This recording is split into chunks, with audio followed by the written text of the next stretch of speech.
Assalamualaikum warahmatullahi wabarakatuh. Waalaikumsalam warahmatullahi wabarakatuh. Bismillahirrahmanirrahim. Alhamdulillahi rabbil alamin. Wassalatu wassalamu ala ashrafil mursalin, imamil muttaqin, sayyidil ghurril muhajjalin, wa ala alihi wa ashabihil mujahidin at-tahirin, amma ba'du. Saudara-saudara kaum muslimin rahimakumullah. Satu hari ketika seorang ulama besar bernama Al-Imam Al-Faqih Abu Lais tengah berjalan-jalan di dekat kota Basrah, berkelumpullah sekelompok orang di dekat beliau. Mereka datang mengajukan satu pertanyaan. Imam, kami ingin bertanya. Di dalam Al-Quran itu Allah Subhanahu wa ta'ala menjelaskan, Ud'uni astajib lakum. Berdoalah kepadaku, aku akan jawab doamu. Mintalah kepadaku, aku kabulkan permintaanmu. Itu dan begitu janji Allah di dalam Al-Quran. Kami, kata orang-orang tadi, sudah lama berdoa kepada Allah.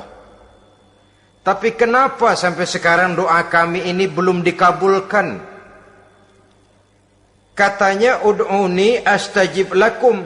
Kalau kamu berdoa, aku jawab, aku penuhi, aku kabulkan doamu. Itu janji Allah. Kami sudah lama berdoa pagi, sore, siang, malam. Nyatanya sampai sekarang doa kami belum dikabul-kabulkan. Ini bagaimana? Apa ayat Quran salah? Apa Tuhan lagi lempengan gak denger?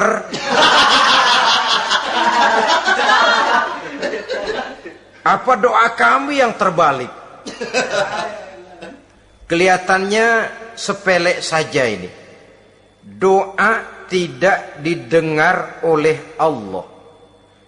Permohonan tidak dijawab, tidak dikabulkan oleh Allah. Tapi sebenarnya kalau kita mau merenung, kemalangan apa yang paling besar dalam kehidupan ini?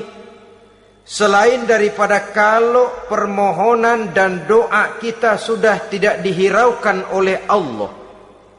Artinya hidup sudah tidak diopeni oleh Allah.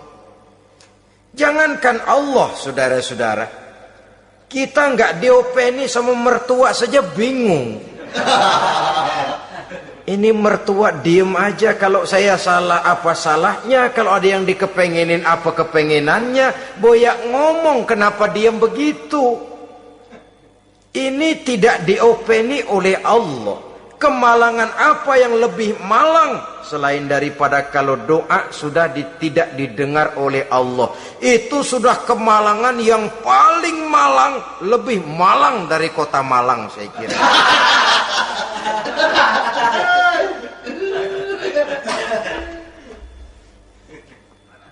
Menghadapi pertanyaan ini, Imam Al-Faqih Abu Lais senyum. Lalu beliau berkata, tuan-tuan, tahu kenapa doa tuan-tuan tidak dijawab, permohonan tidak dikabulkan, Allah sudah tidak memperdulikan tuan-tuan ini? Kami tidak tahu, Imam, maka kami bertanya. Begini, hati tuan-tuan itu mati. Dari hati yang mati, channel tidak nyambung kepada Allah. Dari channel yang putus tidak ada getaran strom, bagaimana akan timbul gejala? Hatimu mati, jadi pantas kalau doa tidak dikabulkan, permohonan tidak dipenuhi, doa tidak terjawab, hatimu mati. Saudara-saudara kaum muslimin, dari hati yang mati ini, getaran tidak akan sampai ke hadratullah azza wa jalla. Nah, ini juga satu penyakit yang kita sangat khawatirkan, yaitu apabila hati kita sudah mati selagi jasad masih hidup. Artinya, jadilah kita bangkai berjalan di hadapan Allah subhanahu wa ta'ala. Sementara kita sangat disibukkan dengan menggali berbagai macam jenis obat penangkal penyakit zahir, dan kita kurang perhatian untuk mencari obat penangkal penyakit batin yang kalau diserang penyakitnya menghancurkan kehidupan abadi di akhirat nanti. Perkembangan ilmu kedokteran nyata benar diikuti dengan perkembangan jenis-jenis penyakit. Makin maju ilmu kedokteran, makin modern penyakit. Ngerti juga rupanya itu penyakit. Dulu kita tidak kenal yang namanya AIDS. Kita tidak tahu yang namanya liver. Kita tidak kenal yang namanya stres. Paling yang banyak cika, masuk angin, dan sebagainya. Tapi baiklah, penyakit-penyakit batin yang menyebabkan hati menjadi mati, dan dari hati yang mati, doa tidak naik, tidak didengarkan oleh Allah subhanahu wa ta'ala. Nah, kata orang-orang tadi, yang menyebabkan hati kami mati ini apa, Imam? Beliau menjawab, pertama, araftumullaha wa lam tu'tuhu haqqahu. Yang menyebabkan hatimu jadi mati, pertama, kamu kenal benar kepada Allah, tapi haknya untuk disembah, kewajibanmu untuk menyembah, tidak pernah kamu laksanakan. Bagaimana Allah tidak akan jauh dari kita kalau kita tidak akan mengadakan pendekatan kepadanya. Dan pendekatan kepada Allah hanya bisa kita tempuh melalui jalur kegiatan ritual ibadah. Allah akan terlalu jauh apabila kita hanya membicarakannya lewat filsafat dan renungan yang mendalam. Tapi Allah akan dekat dan terasa hadir dalam hidup apabila kita dekati ia dengan pelaksanaan ibadah kepadanya. Kamu kenal Allah, tapi hakmu untuk menyembah, kewajibanmu untuk menyembah, haknya untuk disembah, tidak pernah kamu laksanakan. Kalau soal Allah, kita kenal bukan main. Bahkan tidak hanya kita mengajarkan kenal juga kepada anak-anak kita. Kalau ditanya siapa pencipta matahari, bulan dan bintang, Allah. Siapa pencipta lautan, gunung, hutan belantara dan sungai-sungai? Allah. Siapa pencipta bumi, matahari dan sebagainya? Allah. Sembahyang apa enggak? Bagaimana nanti?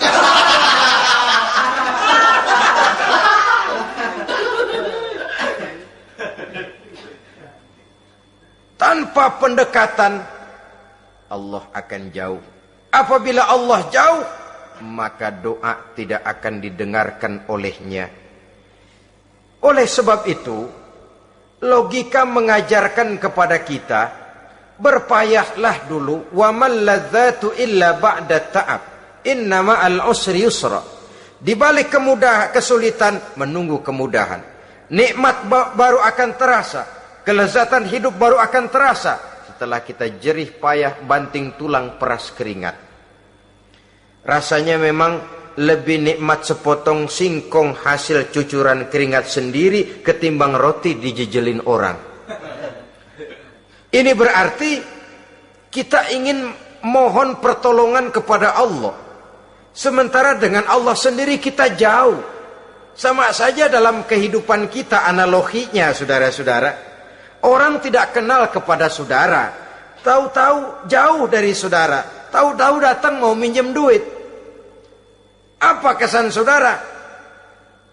Enak aja, kenal enggak, dekat enggak, datang-datang mau minjem duit. Emang duit percetakan bapak lu?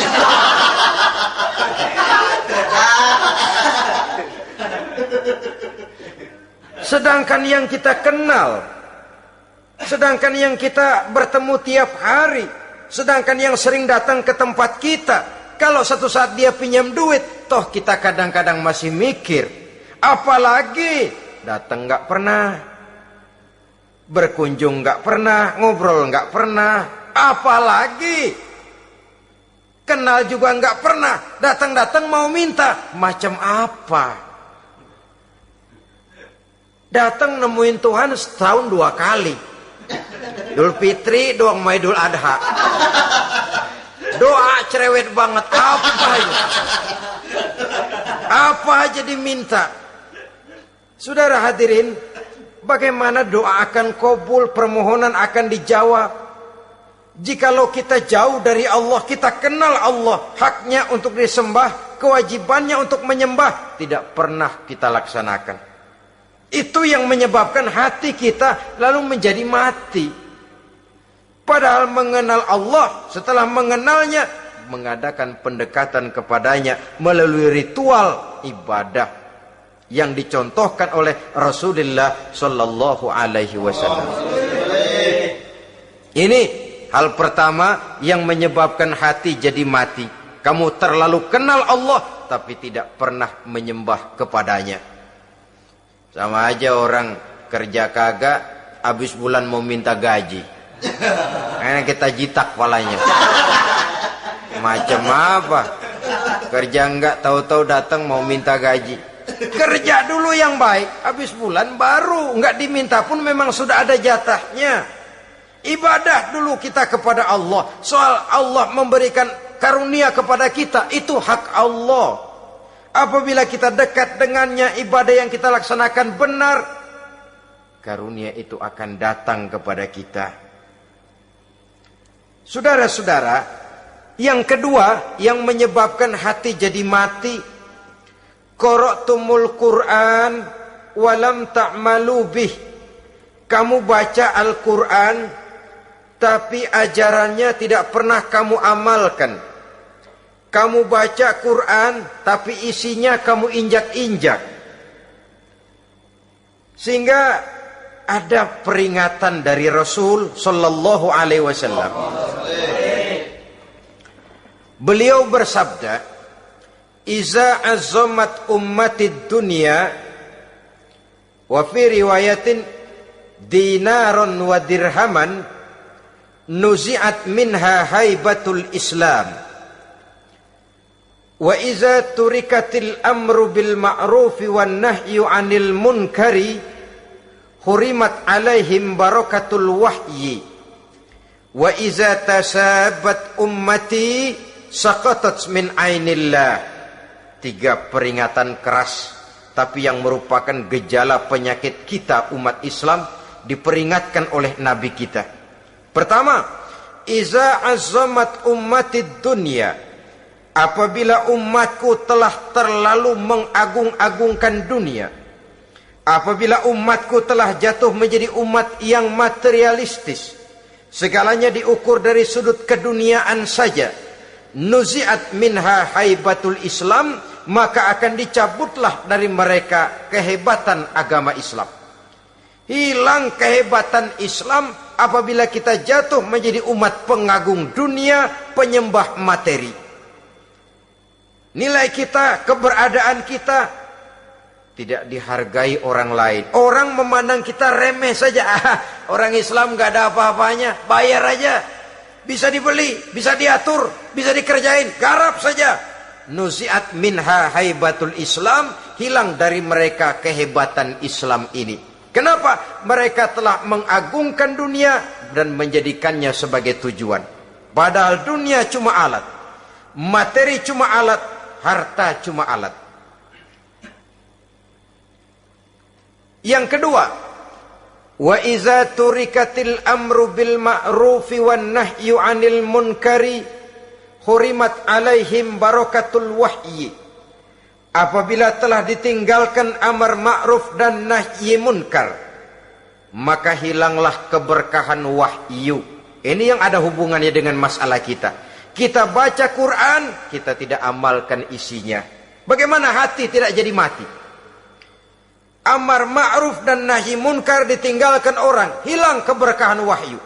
Pada saat itu boleh jadi Quran ada, tapi cuma tinggal tulisan saja. Islam ada, cuma tinggal sekedar nama saja.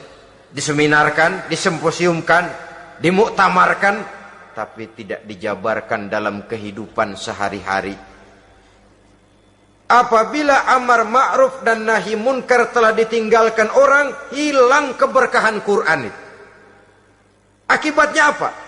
Apabila amar ma'ruf tidak lagi digalakkan orang, nahi munkar tidak dilaksanakan orang, lalu orang menilai sesuatu menurut seleranya sendiri.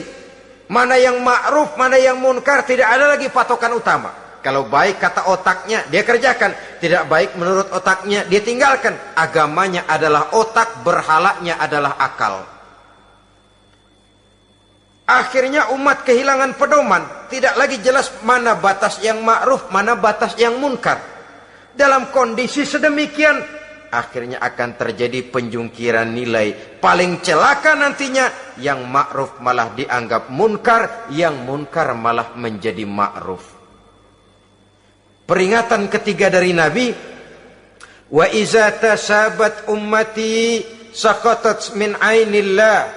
Apabila umatku sudah saling berbantahan, apabila umatku sudah saling caci memaki, saqatat min ainillah, jatuhlah mereka dalam pandangan Allah Subhanahu wa taala. Hilang wibawa umat yang sudah saling mencaci maki, saling menjatuhkan, saling gasak, gesek, gosok. Justru agama menganjurkan kita ini saling asah, asih, asuh. Kadang yang kita praktekkan, kita ini saling gasak. Yang kedua, saling gesek. Yang ketiga, saling gosok. Gasak, gesek, gosok. Kacau kita ini. Saling gasak, menjegal kawan seiring, menggunting dalam lipatan. Saling gosok, fitnah sana, fitnah sini. Saling gesek, sikut kiri, sikut kanan. Tidak peduli orang lain luka dan sebagainya. Yang penting dia bisa nangkring. Jatuh kita dalam pandangan Allah apabila umat sudah saling mencaci maki. Maka kita kembali kepada persoalan, hal kedua yang menyebabkan hati jadi mati, qara'tumul Qur'an walam ta'malu bih. Kita baca Al-Quran, tapi ajarannya nyaris tidak kita amalkan di dalam kehidupan kita. Akibatnya hati lalu jadi mati. Itu yang kedua. Yang ketiga, yang menyebabkan hati jadi mati dan doa tidak terjawab, idda'aitum annakum min ummati Muhammadin sallallahu alaihi wasallam walam ta'malu bi sunnatihi. Kamu mengaku, kamu memproklamirkan diri sebagai umatnya Nabi Muhammad, tapi sunnahnya tidak pernah kamu amalkan. Malahan perkembangan paling akhir, bukan saja tidak mau mengamalkan sunnah, malah mengingkari sunnah. Inna lillahi wa inna ilaihi raji'un. Oh, Nabi Muhammad itu manusia biasa seperti kita. Sebagai manusia dia bisa salah. Dan ternyata hadis banyak yang palsu. Yang otentik cuma Quran. Selebihnya adalah sejarah. Tidak ada itu sunnah. Langsung saja kepada Quran. Oh, hadis itu bukan sumber hukum. Oh, tidak perlu mengamalkan sunnah. Saudara-saudara kaum muslimin, mengaku kita umat Nabi, tapi sunnahnya kita campakkan, tidak kita amalkan. Setelah tidak kita amalkan, kita campakkan. Setelah kita campakkan, kita ingkari pula. Inna lillahi wa inna ilaihi raji'un. Bagaimana hati tidak jadi mati? Kalau siang malam kita memproklamirkan diri sebagai umat Nabi Muhammad, sementara sunnahnya kita campakkan, kita abaikan, dan kita ingkari dia, sunnah itu. Padahal jikalau sekarang kita mengenal Islam, jikalau kita sekarang ngerti halal haram, tahu hak batil, bisa memilah dan memilih antara yang ma'ruf dengan yang munkar, itu utamanya adalah karena jasa Nabi Muhammad sallallahu alaihi wasallam. Yang dari generasi ke generasi dilanjutkan oleh para sahabat, oleh tabi'in, oleh tabi'in, terus oleh para ulama-ulama sampai kepada kita sekarang ini. Walaupun beliau hanya berfungsi sebagai penyampai, tapi kepribadiannya dijadikan model oleh Allah Subhanahu wa taala di dalam kita melaksanakan kehidupan beragama. Bahwa beliau manusia seperti kita, memang dalam arti unsur biologisnya ya manusia, punya darah, punya daging, punya hati, punya perasaan, bisa sedih, bisa gembira. Tetapi beliau itu termasuk basyarun la kal basyar, manusia yang tidak seperti manusia pada umumnya, punya spesifik. Dan itu wajar sebagai seorang Rasul pilihan Allah, apalagi merupakan Rasul pilihan dari sekian puluh pilihan. Bahwa jamrud itu batu memang, tapi nilainya kan berbeda dengan batu kolar. Satu truk batu kolar dengan barangkali segenggam batu jamrud, nilainya tentu jauh lebih mahal batu jamrud. Kalau soal batunya, sama batunya, tapi nilainya berbeda karena esensinya berbeda. Kita manusia, Nabi Muhammad juga manusia, sama manusianya memang, tapi kualitasnya, nilainya tentu jauh panggang daripada api. Itu sebabnya Allah menjadikan beliau sebagai model. Laqad kana lakum fi rasulillahi uswatun hasanah. Di dalam diri Rasul itu terdapat contoh teladan yang sangat baik bagi kita. Oleh karenanya, pada pertemuan kali ini, apabila kita konsekuen mengaku umat Nabi Muhammad, marilah konsekuen juga menegakkan sunnahnya.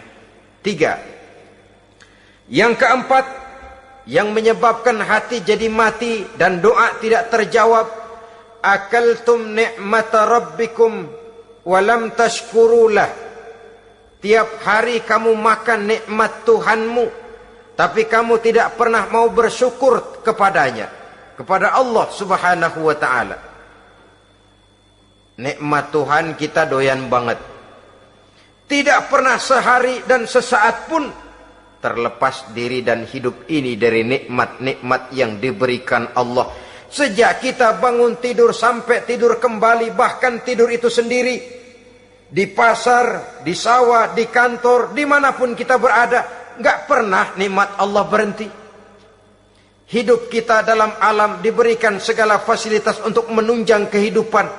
Nggak pernah Allah pasang pajak matahari, nggak pernah Allah pasang pajak gas udara. Nikmat-nikmat yang banyak itu tiap hari kita kecap, tiap hari kita nikmati. Tapi kita tidak pandai bersyukur. Padahal Allah memberikan peringatan keras dalam hadis qudsinya. Man lam yashkur ala na'mai wa lam yasbir ala balai falyakhruj min tahti samai wal yatlub rabban siwaya. Siapa yang tidak mau bersyukur terhadap nikmat yang aku berikan kepadanya, dan tidak mau bersabar terhadap ujian yang aku berikan kepadanya, silahkan keluar saja dari kolong langit ini dan cari Tuhan selain aku. Diusir oleh Allah. Kalau orang tidak mau bersyukur terhadap nikmat yang aku berikan, dan tidak mau bersabar terhadap ujian yang aku timpakan, keluar dari kolong langitku, keluar, cari Tuhan selain aku. Diusir. Lah yang ngusir Allah. Anak sekarang bilang mau ke Menong.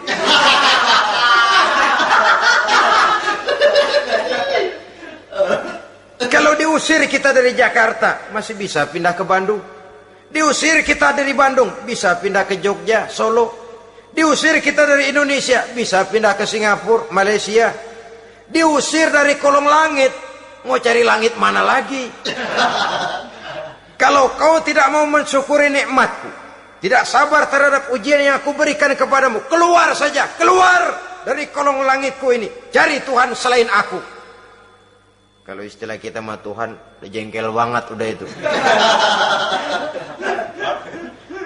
Nikmatku, yang nikmat yang aku berikan kau makan, tapi kepadaku engkau tidak pernah mau bersyukur. Saudara-saudara kaum muslimin rahimakumullah, wajar. Kita dulunya tidak ada, sekarang ada, nikmat. Susunan biologis manusiawi kita demikian cantik, nikmat. Tinggal di bumi, fasilitas yang kita perlukan disediakan, tinggal kemampuan kita mengelolanya. Nikmat. Diberikan kita otak yang membedakan kita dengan binatang, nikmat. Diberikan kita agama, diutus para rasul untuk jadi model dalam kehidupan kita, nikmat. Kalau cara kita emang kurang apa sih? Apa yang kurang, hai manusia? Engkau tidak ada, aku adakan. Kalau aku perintahkan kau tinggal di bulan, mungkin kau tidak akan sanggup hidup. Begitu lahir juga kelepek-kelepek habis. Ya nggak ada HO2 toh di bulan, mau ngisap apa? Aku tinggalkan kau, aku perintahkan tinggal di permukaan bumi. Alamnya indah, fasilitas serba menunjang. Nikmati semuanya, semuanya untuk kamu, semuanya. Satu pintaku, syukuri nikmat yang aku berikan kepadamu.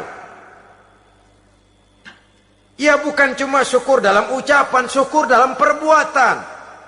Banyak nikmat yang diterima, makin banyak dia sujud, makin banyak dia ruku, makin banyak dia mengadakan pendekatan kepada Allah.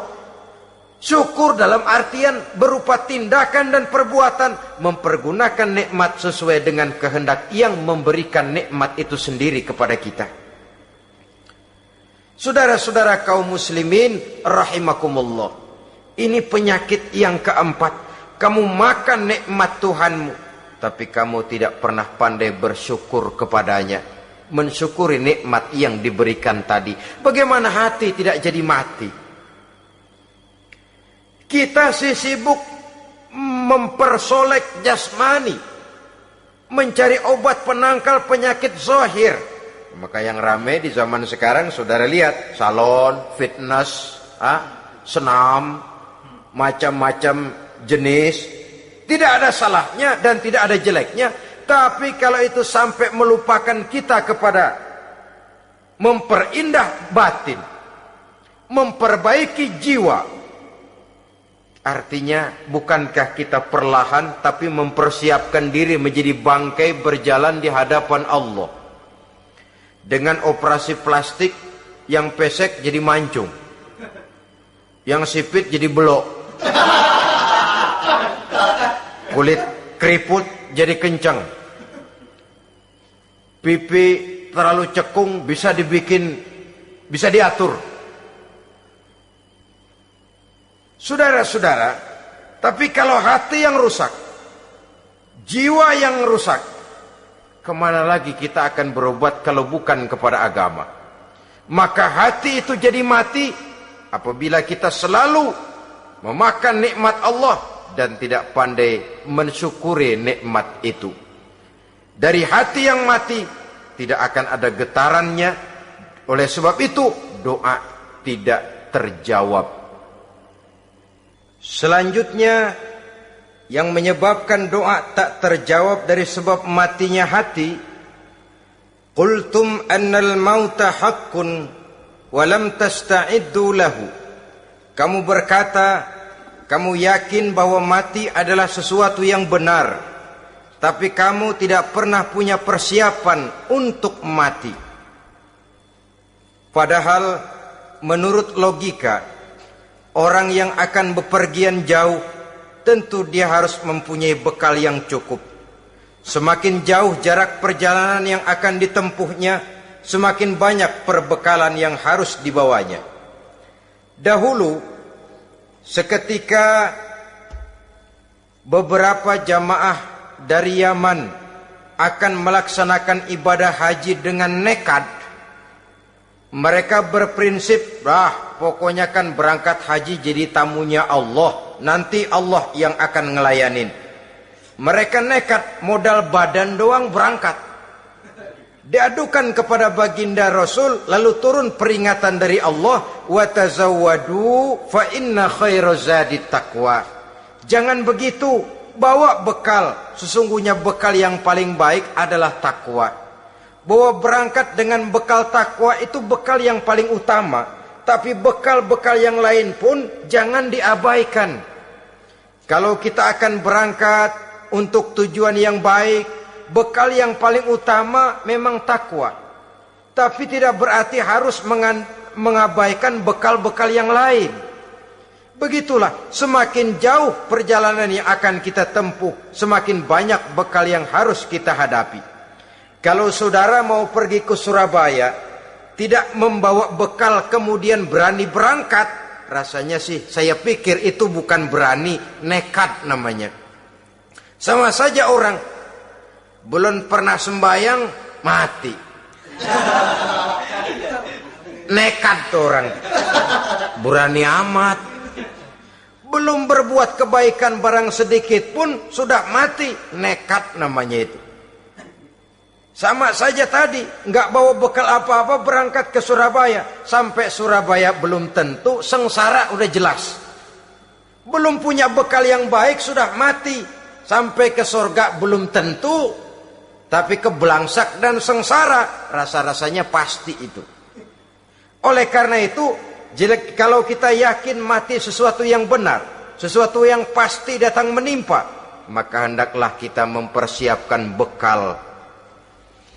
Kemudian, idda'aitumun najata minan nar wa ramaitum fiha anfusakum. Kamu memproklamirkan diri ingin selamat dari neraka, tapi kamu lemparkan dirimu ke dalam neraka. Bagaimanapun bajingannya bajingan, kalau ditanya ente mau masuk neraka enggak, jawabannya pasti enggak. Itu pasti perbuatannya sendiri yang melemparkan dirinya ke dalam neraka, membiarkan dirinya berlarut-larut, bertimbun-timbun dalam dosa dan kesalahan, dan tidak akan ada niatan untuk memperbaiki diri. Hanyut di meja judi, habis ditelan minuman keras, fitnah sana, fitnah sini, hasud sana, hasud sini. Padahal mulutnya ingin selamat dari neraka, perbuatannya malah melemparkan dirinya ke dalam api neraka. Tidak ada orang yang lebih sayang kepada diri kita selain kita sendiri. Dan menyayangi diri itu tidak cuma dengan memandikannya sehari 3 kali, memakaikannya parfum dengan segala macam merek, memakai sabun yang wangi-wangi, minyak yang harum-harum. Lebih daripada itu, jaga dan sayangi diri. Jangan jatuhkan dia ke dalam perbuatan-perbuatan yang bisa menjerumuskan diri itu ke dalam neraka. Kemudian disambung oleh Imam Al-Faqih Abu Lais yang menyebabkan doa tidak terjawab karena hati mati. Idda'aitum dukhulal jannah walam ta'malu laha. Kamu ingin masuk surga, tapi kamu berat mengamalkan perbuatan yang bisa menyampaikan kamu ke surga. Semua kita kalau ditanya, mau masuk surga? Mau. Tapi jarang yang berlomba melakukan perbuatan-perbuatan yang bisa menyampaikan kita ke surga. Kemudian yang terakhir kata Imam Al-Faqih Abu Lais, dafantum mautakum walam ta'tabiru laha. Kamu menguburkan orang yang mati di antara kamu, tapi kamu tidak bisa mengambil i'tibar, tidak bisa mengambil pelajaran dari mayit yang jenazah yang kau kuburkan itu. Mestinya kan nguburin orang tuh membuat sadar. Iya, kalau sekarang dia saya baringkan di liang lahat, menghadap ke arah kiblat, bantalnya tanah, setelah itu ditutup dengan papan, lalu ditimbun dengan tanah. Iya, sekarang giliran dia, giliran saya, entah besok, lusa, bulan depan, tahun depan, tapi pasti mengubur mayat, mengubur jenazah, tapi tidak bisa mengambil i'tibar dari yang dilaksanakannya itu. Ini merupakan penyakit-penyakit batin yang merupakan handicap, yang menimbulkan jarak antara kita dengan Allah Subhanahu wa ta'ala. Pantas kalau itu semua ada pada diri kita, hati jadi mati. Dari hati yang mati, doa tidak akan tembus. Kita tidak lagi akan diperdulikan oleh Allah Subhanahu wa ta'ala. Dan itu sekali lagi kemalangan yang terbesar dalam kehidupan kita. Bagaimana jalan keluarnya? Pertama, memperbaiki batin kita, menyelamatkan diri daripada penyakit-penyakit yang bisa mematikan hati seperti yang sudah saya sebutkan tadi. Yang kedua, berdoa dengan adab, sehingga tata cara di dalam kita bermohon kepada Allah Subhanahu wa taala dibicarakan secara khusus oleh Al-Imamul Ghazali dalam kitab Ihya beliau yang disebut adabud doa. Adab di dalam kita melaksanakan doa kepada Allah Subhanahu wa taala. Setelah batin ini bersih dari penyakit-penyakit hati yang bisa menyebabkan hati jadi mati, berdoalah kita kepada Allah. Bagaimana adabnya? Kata Imamul Ghazali rahimahullah, yang pertama hendaklah ia di dalam berdoa itu memilih waktu yang mulia. Minal awqatis syarifah, kata beliau. Memilih waktu-waktu yang punya nilai mulia. Ramadan dalam 1 tahun, Jumat dalam tiap minggu, sepertiga malam yang akhir pada setiap hari. Waktu-waktu yang punya nilai mulia. Walaupun misalnya saudara berdoa pada hari Kamis, tidak ada halangannya Allah mau kabulkan. Ini tidak berarti bahwa kalau sudah berdoa hari Jumat lalu hari Kamis tidak mau berdoa, tidak. Lebih memilih mengintai waktu-waktu yang punya nilai mulia. Lailatul Qadar sekali dalam setahun. Waktu-waktu yang punya nilai mulia. Logikanya begini, saudara-saudara. Kalau kita datang ke rumah seseorang, tujuan utama kita minjem duit, yang paling pertama kita perhitungkan tanggal berapa nih? Kan itu toh, tanggal berapa? Kalau tanggal 20 atuh minjem duit, orang lagi ngap-ngapan, boro-boro dia bisa minjemin, dia sendiri mungkin lagi pusing. Kita lebih dulu kita amatin tanggal berapa nih?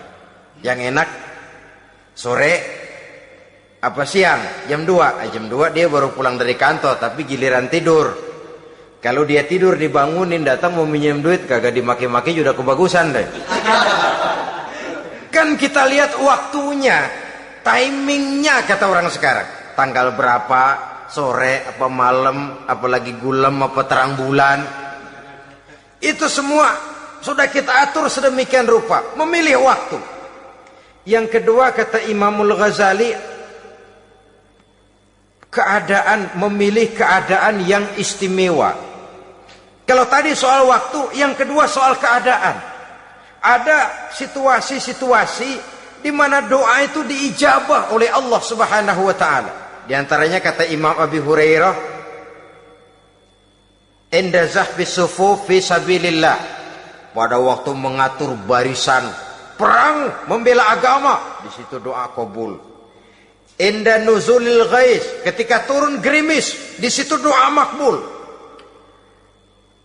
Inda iqamis shalah, ketika salat mau didirikan, riwayat lain bainal azan wal iqamah, antara azan dan qomat, di situ doa makbul.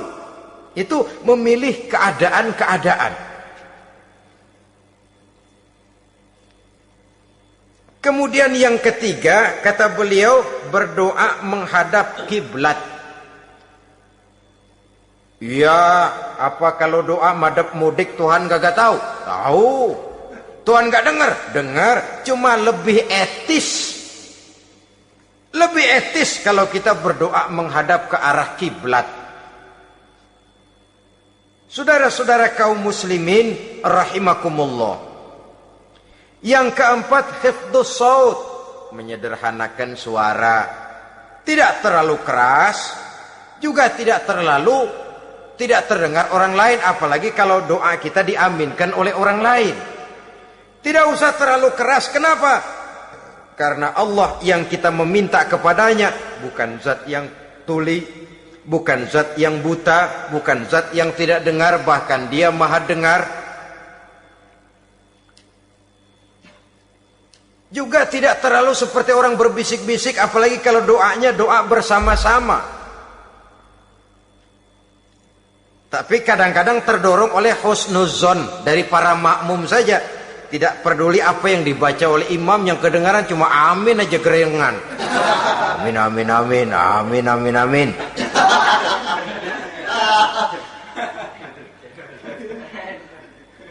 Juga tidak terlalu keras, seperti orang berdoa, seperti orang pidato.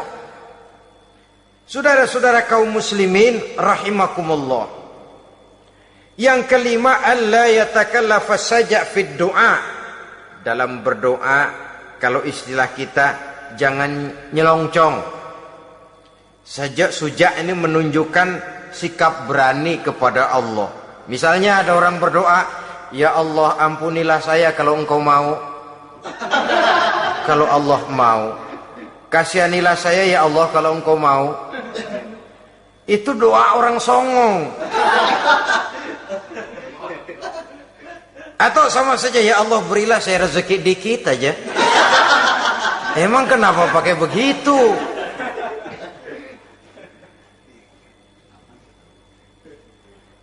Allah yatakallafa saja fid du'a. Yang keenam kata Imamul Ghazali, at-tadarru' wal khusyu'. Dengan tadarru' dan khusyu', dengan sikap tawadu, benar-benar ya seperti kitalah kalau datang memang menghajatkan pertolongan dari seseorang, segala action kita atur supaya hajat kita itu kabul, kan begitu. Kadang-kadang istilah orang kalau perlu ngesor mah ngesor dah, yang penting permintaan dikabulkan, gitu saja. Kita lihat sekarang ini, ramai orang bicara soal film-film Parno. Kelihatannya pendatang-pendatang baru pokoknya asal bisa main dah, bugil ya bugil dah. Yang penting nyohor, bisa tampil. Walaupun dalinya semua sama, mula-mula cuma iseng. Adegan panas bagaimana? Kalau tuntutan skenario apa boleh buat? Apa boleh buat? Emang nggak bisa milih. Setelah film beredar baru saya juga jijik ngeliat, lah tadi kemana waktu bikin? Udah jadi baru jijik, bikinnya merem memang itu.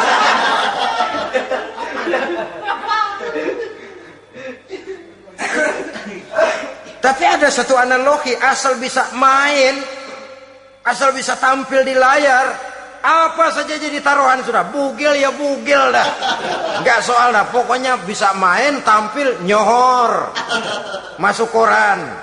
Udah seperti kata-kata orang Arab, bul ala zamzam fatu'raf. Kalau pengen terkenal kencingin sumur Zamzam. Artinya apa? Bikin yang aneh-aneh, yang orang nggak kerjain, ntar ngetop. Yang ngetop lempengan jeleknya. Sumur Zamzam dikencingin, kan nyohor itu. Sedunia orang kenal. Kenapa? Gila.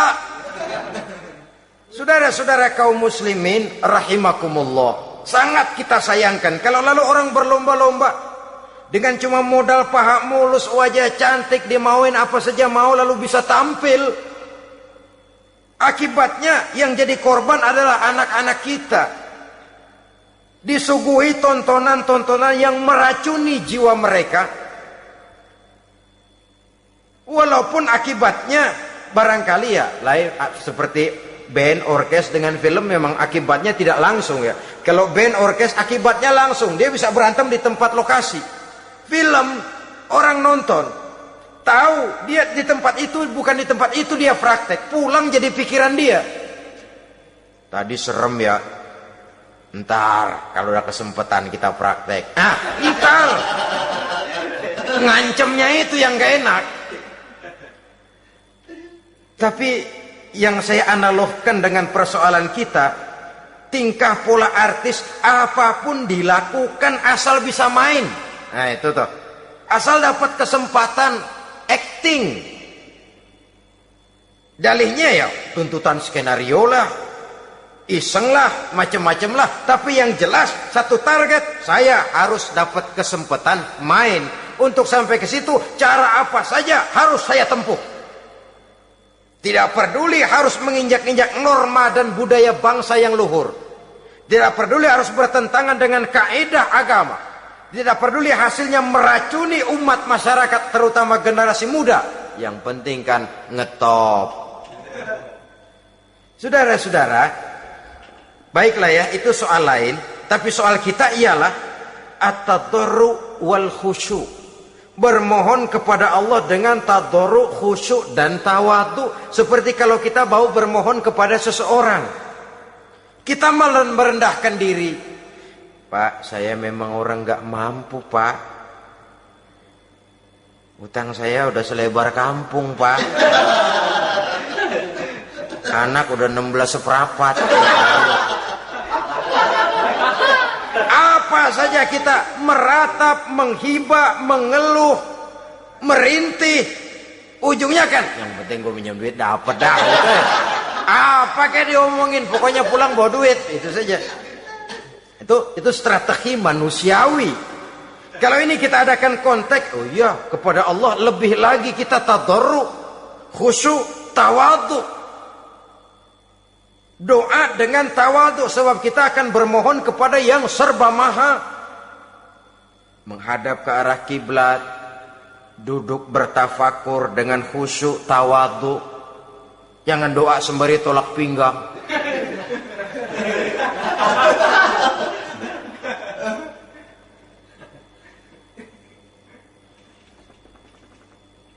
Yang ketujuh, kata Imamul Ghazali, ayyujzimad du'a wa yuqina bil ijabah. Hendaknya dia menjazamkan doanya itu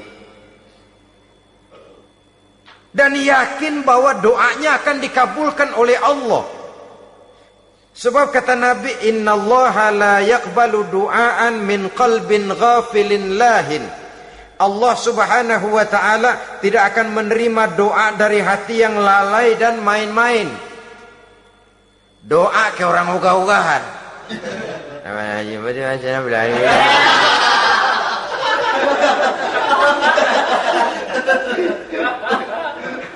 Kali malaikat nyongok dong, lu minta apa lu?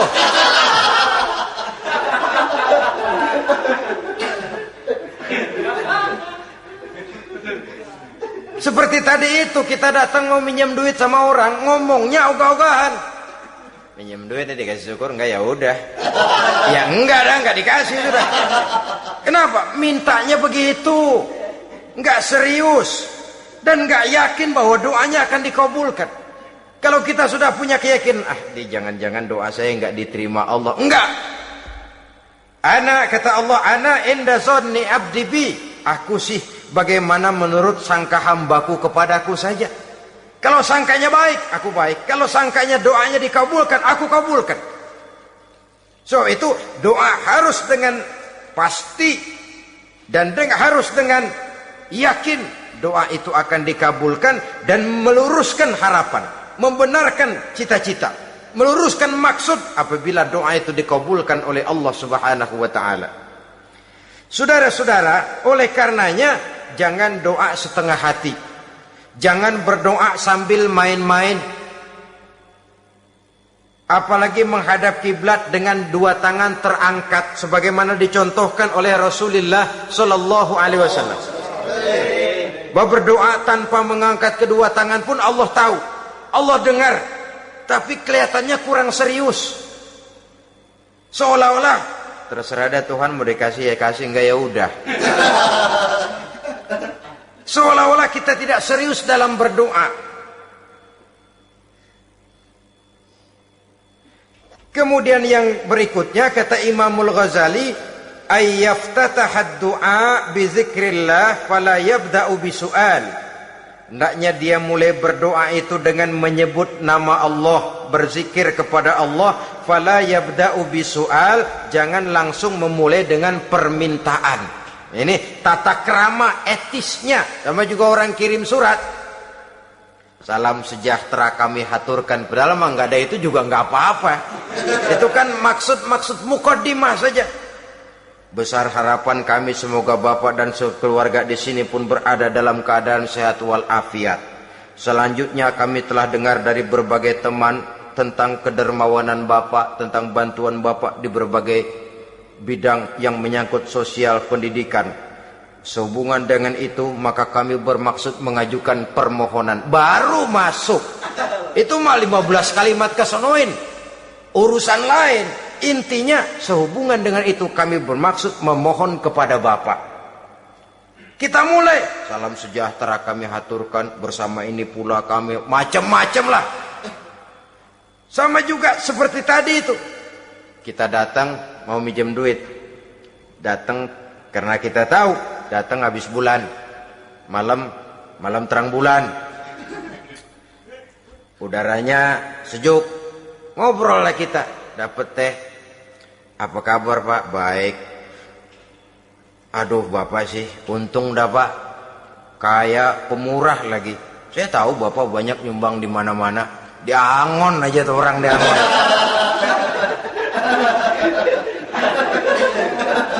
Kira-kira udah mau telap aja baru dikedat. Ngomong-ngomong Pak. Nah, mulai nih kalau udah ngomong dah tuh mulain. Baru masuk. Jadi etisnya berdoa itu dimulai dengan zikrullah. Karena itu umumnya dimulai dengan Alhamdulillahirabbil alamin. Kita puji dulu Allah. Alhamdulillahirabbil alamin hamdan yuwafi ni'amahu wa yukafi'u mazidah. Kita puji dulu Allah. Seperti orang tadi lah. Kita puji dulu kebaikannya. Walaupun pada akhirnya kita minjem duitnya. Sebenarnya Allah nggak perlu dipuji toh. Dipuji atau tidak Allah tetap termulia. Ini etis manusia. Allah tidak berharap untuk dipuji oleh manusia. Allah tidak untung seluruh alam memujinya. Manusia mau muji atau tidak itu urusan manusia sendiri. Allah tidak minta untuk dipuji. Allah juga tidak gila kepada pujian. Kalau kita memulai doa dengan pujian, etis kita kepada Allah Subhanahu wa taala di dalam kita bermohon kepadanya. Saudara-saudara kaum muslimin rahimakumullah. Kemudian menyesuaikan doa dengan kondisi. Ini termasuk syarat batin ya, taubat, waraddul mazalim kata Imam Ghazali, menolak segala macam kezoliman. Artinya kalau berdoa itu tahu diri. Kalau gaji kita sebulan 700 atau 800 900 ribu, berdoa minta rezeki 1 juta, itu tahu diri namanya. Kan cuman kurang 100 ribu. Ya, kalau kerja kagak minta gajian 1 juta. Pengen doa dikabulkan, rasanya secara etis nggak tahu diri orang berdoa seperti itu. Orang datang mau minta duit, mau pinjam duit kepada kita, kan kita lihat kira-kira mampu ngembaliin nggak nih orang. Kita lihat, kita evaluasi kemungkinannya. Lalu si yang minjem tentu tahu diri. Kalau memang kekuatannya ngembaliin tidak seperti kekuatannya mulangin, hendaknya dia timbang rasa. Begitu juga kepada kita etisnya kepada Allah Subhanahu wa ta'ala. Tahu diri, menyesuaikan doa dengan keadaan. Kalau tidak ada gap terlalu jauh panggang daripada api, nanti nasibnya bagai si pungguk merindukan bulan. Apabila adab-adab di dalam berdoa ini kita perhatikan, sejak dia dari adab yang zahir sampai kepada adab yang batin, kemudian penyakit-penyakit yang membuat hati itu jadi mati, maka insya Allah doa kita dijabah oleh Allah Subhanahu wa ta'ala. Dalam Al-Baqarah ayat 186 Allah Subhanahu wa ta'ala menjelaskan, wa iza sa'alaka ibadi anni fa inni qarib ujibu da'watad da'i iza da'ani falyastajibu li wal yu'minu bi la'allahum yarshudun. Apabila hambaku bertanya kepadamu Muhammad tentang aku, kata Allah, fa inni qarib, katakan kepadanya aku dekat sekali dengan mereka. Ujibu da'watad da'i iza da'ani, aku akan jawab aku kabulkan permohonan orang-orang yang berdoa kepadaku. Falyastajibuli wal yu'minu bi, maka hendaknya mereka juga menjawab panggilanku atas dasar iman kepadaku. La'allahum yarsudun, semoga dengan ini mereka kelak mendapat petunjuk. Saudara-saudara, Al-Baqarah 186 ini dengan nyata menjelaskan kepada kita, Allah akan menjawab doa, mengabulkan permohonan apabila kita falyastajibuli wal yu'minu bi, juga menjawab panggilan Allah atas dasar beriman kepadanya. Logikanya tadi itu, araftumullaha wa lam tu'tuhu haqqahu. Kita tidak pernah mau menjawab panggilan Allah sementara kita berharap doa kita dijawab oleh Allah. Apa enggak pincang? Apa enggak berat sebelah? Panggilan Allah kita berat memenuhinya, sementara kita sangat berharap agar permohonan kita, seruan kita dikabulkan oleh Allah.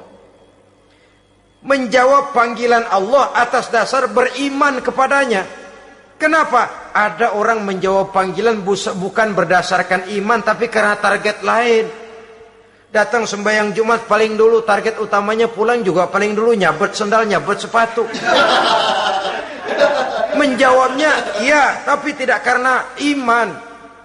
Jadi apabila kita rajin menjawab panggilan Allah atas dasar beriman kepadanya, maka seruan, permohonan, doa niscaya dikabulkan olehnya. Ini saja, mudah-mudahan ada manfaatnya. Terima kasih atas segala perhatian. Mohon maaf atas segala kekurangan. Usikum wa nafsi bitaqwallah. Wassalamualaikum warahmatullahi wabarakatuh. Waalaikumsalam